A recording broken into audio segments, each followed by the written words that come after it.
பரிச்சை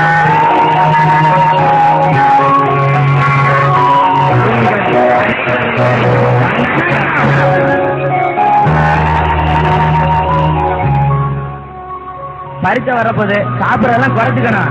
இன்னுமே அப்படி செய்யவே மாட்டேன். நாளைக்கு ஒழுங்கா படிச்சு வரணும்டா. இனிமே அப்படி செய்யவே மாட்டேன். எப்பவும் கேட்க கூடாது. பரிச்சை வரப்போது கொஞ்சம் குறைச்சுக்கணும்.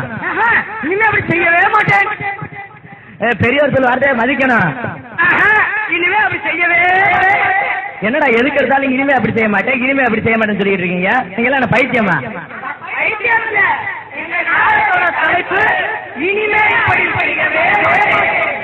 ஆமாங்க, எங்க நாடகத்தோட தலைப்பு இனிமே அப்படி செய்யவே மாட்டேன். என்ன, கடவுள் பூமிக்கு வந்து அவர் எப்படியெல்லாம் துன்பப்படுறாரு அப்படிங்கறத உங்களுக்கு காமிக்க போறோம். இதோ கதை வைகுண்டத்திலிருந்து ஸ்டார்ட் ஆகுது. அப்பாடி டேட் என்ன? 2009 பிப்ரவரி 5. கிபி 9ஆம் நூற்றாண்டுல 9வது ஆண்டுல படுத்தேன். தூக்கம் ரொம்ப அசதியால 2000 வருஷம் தூங்க வேண்டியது ஆகி போச்சப்பா. மனுஷங்க எல்லாம் பார்த்தா நம்மள கேவலமால திட்டுவாங்க. சரி சரி, எங்க சாரதா? கடவுள் குரல் மாதிரி கேக்குது. 2000 வருஷத்துக்கு முன்னாடி தூங்கின கடவுள் இப்ப எந்திரிக்க என்ன வந்துட்டாக்க? நரதா என்ன பேசிக்கிட்டு இருந்த? என்னது கடவுளே? இல்ல கடவுளே, உங்க மூஞ்சில கொருவா ஓடிட்டு அதனால பல்லுட்டு மூஞ்சிட்டு மனுஷனா காக்கிற கடவுளே இப்படி கண்ண முடிச்சாரு. இப்படி கடவுள் தூங்குனா இங்க பசங்களை எங்கிட்டு 4 மணிக்கு எந்திரிக்கிறது. நாரதா, நான் படுத்த மனுஷங்களை எல்லாம் போய் பார்த்துட்டு வரலாம்னு இருக்கேன். நான் பூமிக்கு போயிட்டு வரேன். கடவுளே, நானும் வரேன் கடவுளே. இல்ல நீ வேண்டாம், நீ இங்கே இரு. கடவுளே, மனுஷங்க ரொம்ப மோசமாயிட்டாங்க, சீரழிஞ்சிருக்காங்க, அது ரொம்ப மோசமானவர்கள் கடவுளே. அதனால உங்களுக்கு போனா இங்க இன்னல்கள் துன்பங்கள் தான் வரும். நானும் உங்க கூட வரேன் கடவுளே. சாக்கு போக்கு சொல்லாரா? என்னோட வந்து நீ ஊர் சுத்தலாம் பாக்குறியா?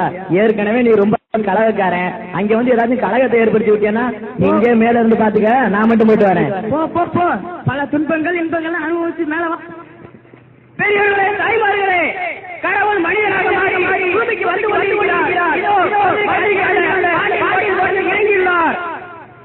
அப்பாடி, ஒரு வழியா பூமிக்கு வந்துட்டான்.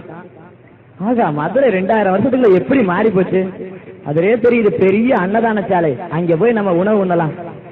யாரையா உள்ளே வா. பசிக்கிறது. என்ன உணவு இருக்கிறது? இருக்கு, கௌதாரி பிரியாணி, காடை பிரியாணி, இட்லி, புரோட்டா, பூரி, பொங்கல், மட்டன், சிக்கன். என்ன வேணும்? ஆகா, 2000 வருஷத்துக்குள்ள அன்னதானத்துல இவ்வளவு இம்ப்ரூவ்மெண்ட். அப்ப எல்லாம் அன்னதானம்னா சோறும் சாம்பாரும் தான் போடுவாங்க. இப்ப அன்னதானத்துல பிரியாணி எல்லாம் சேர்த்துட்டாங்கப்பா. சரி, எல்லாத்தையும் ஒரு வாங்கிப்பா. சரி, எல்லாத்தையும் ஒரு பிளேட் கொண்டு வாப்பா. கொண்டு வரேன். அப்படி கொஞ்சம் தண்ணி இருக்கா? அது வேணுமா? அப்பா,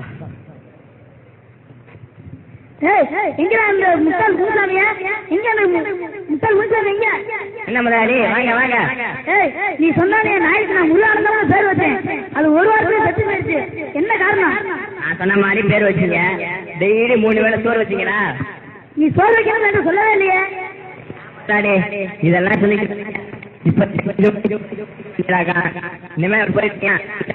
நீங்க தான் சர்வ. சரி சரி, ஓர வாய்ப்பு தாமா, போய் வேலையை பாரு. எங்களோட பறைய சொன்ன ஓர வாய்ப்பு தருவீங்க. ஆமா, இந்த காலத்துல கேட்டது பேசுனா ஓர வாய்ப்பு தான் அர்த்தம். போ. ஐயா, இந்த இலைய எங்க போடுறது? இல்ல, நானே எடுத்துக்கிறேன், வச்சிருப்போம். இல்ல இல்ல, நீங்க இவ்வளவு தர்மம் பண்ணிருக்கீங்க, இந்த இலைய எங்க போடுறது? நான் எடுத்துக்கிறேன், நீ விட்டுரு, நான் பாத்துக்கிறேன், விட்டுரு.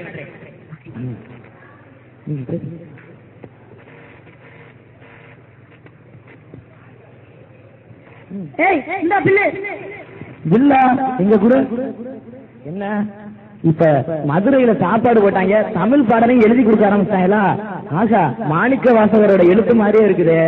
அந்த காலத்துல இருந்து மாணிக்க வாசகர் நிறைய எழுதினாரு. இதை மட்டும் எப்படி நமக்கு தெரியாம மறைச்சு வச்சிருக்காரு? சரி, இங்க படிச்சு பார்ப்போம். பிரியாணி 100, காடை பிரியாணி 100, கௌதாரி biryani 100, mutton biryani 100, chicken biryani 100, parotta 10, puri 10, fruit 40, service charge 40, மொத்தம் 500. ஆகா, அற்புதமான நூல்களா இருக்கே. அகநானூறு, புறநானூறு, ஐங்குறுநூறு, பதிப்பு 10, இதுனா 40, இது மாதிரி எல்லாம் இருக்கிறது. ஐயா, இந்த நூல்லாம் எந்த கடையில விக்குது? இது நூலா? அது பிள்ளை, நீ சாப்பிட்டா காசா மாத்திட்டு காசை கொடுத்துட்டு. காசா? இது என்னையா கொடுமை? அன்னதான சாலையில போய் காசு வாங்குறீங்களே. முத்தான தலையா எந்த முட்டா பையன் அவனுக்கு சொன்னது? இது பெரிய பிரைம் மினிஸ்டர் ஒழுங்கா சாப்பிடுறதுக்கு காசை கொடுத்துட்டு போ. காசா? அத நான் கண்ணால கூட பார்த்தது இல்லையே. காசை கண்ணால பார்த்தது இல்லையா? யாரையா நீ? நான் தான் கடவுள். கடவுளா?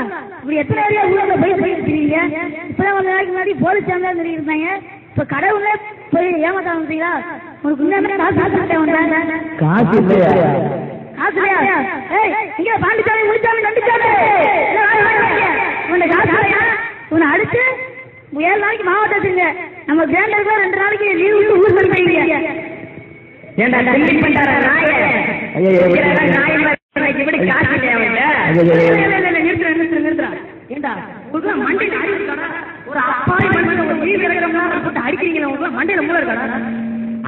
நீ யாரு? சமூக தொண்டங்கிற இவன் செஞ்சவன தெரியுமா? எங்க ஹோட்டல்ல உள்ள எல்லா சாப்பாடையும் ஒவ்வொரு பிளேட் வாங்கி 2 பில்லு 500 ரூபாய். நீ தர்றியா? ஏன்பா சாப்பிட வர்றேன் காசு எடுத்து வரக்கூடாதா? என்ன நீ போ. இந்தா இதுல 500 இருக்கு. போ கிளம்பு. ஐயா, உங்களை மாதிரி நல்லவங்க இருக்கிறதுனாலதான் இந்த பூமி இன்னும் வாழ்ந்துகிட்டு இருக்கு ஐயா. என்னையா இவ்வளவு சொல்றீங்க? என்ன 500 ரூபாய் கொடுத்து காப்பாத்திட்டு இப்படி ஒண்ணும் தெரியாத மாதிரி நடந்துக்கிறீங்களே. இது உங்களுக்கு தர்மமா? நேற்று ஒருத்தன் 500 அது கள்ள நோட்டா போச்சு. எவன்டா தள்ளுவோம்னு எதிர்பார்த்தேன். இந்த ஹோட்டலுக்காரங்க கிடைச்சா தள்ளிட்டு அவ்வளவுதான். ஆக இந்த காலத்தில் பொய்கள் மெய்கள் போலவே சாயம் பூசிக் கொண்டு திரிகின்றன. சரி, குழந்தைகளாவது பூமியில் நன்றாக இருக்கிறார்களா என்று பார்ப்போம். குழந்தை, நன்றா எங்கே போகிறாய்? நான் பள்ளிக்கூடத்துக்கு போறேன் அங்கிள். நல்லா இருக்கியா? யாரோ இருக்கேன். என்ன சொல்றது? என்ன இப்பவே இப்படி தழுத்திக்கிட்டு பேசிக்கிட்டு இருக்க? நான் அப்புறம் என்ன நடக்க ஆரம்பிச்சோன்னு பேபி கிளாஸ் சொல்லி தள்ளிடுறேன் என் கொண்ட பள்ளிக்கூடத்துல இருந்து. படிப்படியா மூட்டையா கொடுக்க ஆரம்பிச்சிடுறாங்க. ஆமா, அது என்ன பின்னாடி என்ன சுமந்துகிட்டு இருக்கிற? அதான் சொல்றல, ரெக்கார்ட் நோட்டு 10 பாட புத்தகம் 9 சுமதை கொடுத்து படிப்படியா புக்கெல்லாம் மூட்டை கட்டி விட்டுறாங்க. சொல்ல போனா கழுத மாதிரி நான். சரி சரி, உன்னோட நண்பர்கள் நல்லா இருக்காங்களா? யார் யார் அவங்கள பேர சொல்லு. நண்பர் அப்துல் ஜான். ஆகா, என்ன நல்லிணக்க உணர்வு, சமதர்ம உணர்வு உனக்குள்ள இருக்கப்பா. உணர்வு காண்டி இல்ல, உணவு காண்டிதான். என்னது உணவு காண்டியா? என்னப்பா சொல்ற? ஆமா, கிறிஸ்துமஸ் அன்னைக்கு ஜான் வீட்டுல பிரியாணி கிட்டுவாங்க, அங்கே போய் அடிச்சு வந்துடுவேன். ரம்ஜான் அன்னைக்கு அப்துல் வீட்டுல பிரியாணி கிட்டுவாங்க, அங்கே போய் அடியா போட்டு வந்துடுவேன். தீபாவளி அன்னைக்கு எங்க எடுக்கிறான் இல்ல. சரி சரி, இவ்வளவு நகைச்சுவையா ஞானத்தோட பேசுறேன். உனக்கு இப்படி எல்லாம் பேச கத்து கொடுத்தவங்க அம்மாவா அப்பாவா? அம்மாவது ஆடு முடியாது. காலைல சொன்னா சாப்பிட்டு காண்டு ஆஃபீஸ் போயிடுறாங்க. வீட்டு 10 மணிக்கு தான் வர்றாங்க. நான் வீட்டுல போயிட்டு வேலை முடிச்சு நான் இருக்க வேண்டியதா வருது. சரி, அப்பனா இப்படி உனக்கு இந்த ஞானம் எப்படி வந்துச்சு? எதுவும் ஞானப்பால் குடிச்சியா?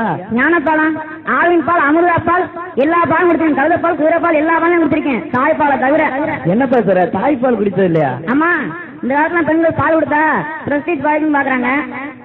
கொடுத்தா அளவு குறைஞ்சிருமா. சரி சரி, அதோட கொடுங்க. வருஷத்துல ஒரு வாரம் தாய்ப்பால் வாரமா கொண்டாடுறாங்க. அது ஒண்ணு இந்த வருஷம் தாய்மார்களுக்கெல்லாம் தாய்ப்பாலோட சிறப்பு சொல்லத்துக்காண்டி கொண்டாடுறதா இருக்கும்.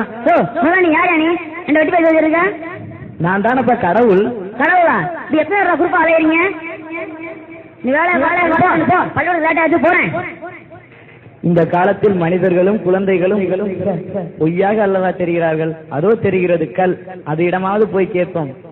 கல்லே, ஆண்டவா உன்னை வேண்டவா. என்னப்பா இப்பவே இப்படி ரைமிங் வேலையோட பேசுற? ஆனா என்னோட படைப்புல மாற படைச்சேன் மனுஷன், அதுல கழிவு நீரை கலந்துட்டேன். அப்புறம் காடுகளை படைச்சேன், மரங்களை வெட்டிட்டேன். ஆனா கல்லு நீ மட்டும் மனுஷன் உன்னை எதுவுமே பண்ண மாட்டேங்கிறானே, ஏன் உன்னை இப்படி விட்டு வச்சிருக்கேன்?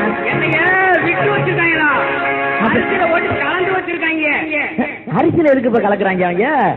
எடைக்கு எடை சரிவாரி போடுறாங்களா, அதனால ஏற்றுமதியில் நான் கிட்ட இருக்கேன். ஓ, அந்த சைடு வேற நீ கிட்ட ஆகிட்டு இருக்க. அப்புறம் கடவுளே, அரசியல வர கள்ள கலக்குறாங்க. எதுக்கு அது ஸ்ட்ராங்கா இருக்கணும்னா? அப்படி இல்ல கடவுளே, எங்கேயாவது பொதுப்பட்டு நடந்தா அவங்க பாக்கெட்ல கொஞ்சோண்டு கள்ள எடுத்துட்டு போயிடுறாங்க கடவுளே. என்ன அங்க போய் வீடு போறாங்களா? மூஞ்சி மோன கட்டையெல்லாம் உடைக்கணுமா? மனுஷங்க என்னடா இப்படி கேவலமா இருக்கிறாங்க? அப்புறம் என்ன கடவுளே, அந்த தெருவுல எலும்பு தோலுமா தெரியுது அந்த தெருநாய கால கல்ல கொண்டு இருந்து காலை உடைக்கிறாங்க கடவுளே. பாவம் அந்த தெருநாயி. அப்புறம் என்ன கடவுளே, அந்த குடிசையில ஒரு கிளவி உட்காந்துட்டு நாயக்கடா கள்ளக்காரா கள்ளக்காரா நாயக்காரா புலம்பு ஓ உன்னை வச்சு பழமொழியெல்லாம் செய்ய ஆரம்பிச்சாங்களா? சரி சரி சரி சொல்லு சொல்லு. இது மட்டும் இல்ல கடவுளே, நாயை போடுறாங்க கோழியை போடுறாங்கன்னு பார்த்தா மருமகன் மாமியா மீது கொலை கல்லை தூக்கி போட்டு கொலை அப்படி பேப்பர்ல கட்டிக்கிற ஒரு என்னடா கொடுமையா போச்சு. ஆட்டை கல்ல வச்சு ஆட்டை கொண்டாங்க, மாட்டை கொண்டாங்க, கோழியை கொண்டாங்க, நாயை கொண்டாங்க. இப்படி மனுஷங்களை கொள்ற அளவுக்கு அவங்களோட டெவலப்மெண்ட் வளர்ந்துருக்காடி. தியேட்டர்ல எல்லாரும் நடிகர் அழுதாங்கன்னா அந்த பரிதாபப்பட்டு அங்குள்ள திரையில கல்ல விட்டுறாங்க கடவுளே. பரிதாபப்பட்டு கல்ல விட்டுறாங்களா? சரி சரி சரி சரி. அப்புறம் இது மட்டும் இல்ல கடவுளே, அந்த காலத்துல அரசியல்லாம் என்னைய கொட கொட கொடன்னு குறைஞ்சு கோயில கட்டி வச்சிருக்காங்க. எந்த காலத்திலும் கொட கொடன்னு குறைஞ்சு பசையும் ட்ரெயின் அழுகிட்டு விட்டுக்கிட்டு இருக்காங்க கடவுளே. ஓ நல்லா இருக்கான்னு பார்த்தா உன்னையும் கொட கொட கொடன்னு குறைஞ்சுதான் வச்சிருக்காங்க. இந்த குறைச்சலுக்கு மத்தியில உன் முகத்துல ஏதோ ஒரு மகிழ்ச்சி தெரியுது. என்ன நான் கோழி விட்டு ரொம்ப பிராவல்ஸ் கடவுளே. என்ன சொல்ற? அம்மிக்கல்லு ஆட்டுக்கல்லு ஆத்தோரம் படிக்கல்லு ஐயா என்ன ஒரு அற்புதமான கைவரிகள். சரி இத சொன்ன உடனே அப்படியே தழுத்துக்கிட்ட கடவுளே. நான் என்னைய தேய்ச்சு தீல போட்டு வாட்டி என்னைய மண்ணுல போட்டு அமுக்கி சொகுசா நடக்கிறாங்க கடவுளே. மனுஷங்க அடுத்தவங்களை துன்பப்படுத்தி தாங்க நல்லா இருக்கணும்னு பாக்குறாங்களா? கல்லு டைல்ஸ் போட்டு வலுவலுன்னு உட்காராங்க கடவுளே. மனுஷங்க ரொம்ப கேவலமா போயிட்டாங்கப்பா. சரி சொல்லு சொல்லு சொல்லு. இது மட்டும் இல்ல கடவுளே, அழுகாம சொல்லு, எனக்கும் கொஞ்சம் அழுக வருது. பையங்க ஏதாவது தப்பு செஞ்சா அந்த டவரை சுட்டி காமிச்சுட்டா கல்லு நெஞ்சக்காரன் அப்படின்னு சொல்லி திட்டுறாங்க கடவுளே. மனசு தளரோட தேத்திக்கிட்டு அடுத்து சொல்லு சொல்லு. கடவுளே, நான் பாதையில தெரியாம நின்று இருக்கும் போது எவனா வந்து மோதிடுவாங்க கடவுளே. கல்லு மாதிரி நிக்கிறான் பாரு. கேட்கவே எனக்கு பரிதாபமா இருக்கப்பா கடவுளே. என்ன மனுஷங்க ஒவ்வொரு பக்கமா குறைஞ்சிட்டாங்க கடவுளே. சரி கவலைப்படாத கடவுளே. இறுதியா ஒன்னே ஒண்ணு மட்டும் கேட்டுக்கொள்கிறேன் கடவுளே. கேளு கேளு. புல் பூண்டு பூச்சி எல்லாத்தையும் படைங்க, இந்த மனுஷன் உங்களை கையெழுத்து. கவலைப்படாத, மனுஷனோட செயற்கைக்கோளுக்கும் தொலைநோக்கிக்கும் எட்டாவது தூரத்துல நான் இன்னொரு கிரகத்தை படைப்பேன். அதுல புல்லு பூண்டு செடி கொடி மரம் எல்லாத்தையும் படைப்பேன். ஆனா ஒன்னே ஒன்னதான் படைக்க மாட்டேன். அதான் மனித இனம். என்னைக்கு உங்களை எல்லாம் காப்பாங்கன்னு அவங்கள படைச்சேன், ஆனா இப்படி சீரழிச்சுட்டாங்க. அதனால இனிமே அவனை படைக்க மாட்டேன். இனி இப்படி நான் செய்யவே மாட்டேன். இந்த நாடகம் நடித்தவர்கள் நாரதர் மற்றும் பணம் கொடுத்தவராக, சர்வராக, முதலாளியாக, குழந்தையாக, கல்லாக, பொன் சக்தி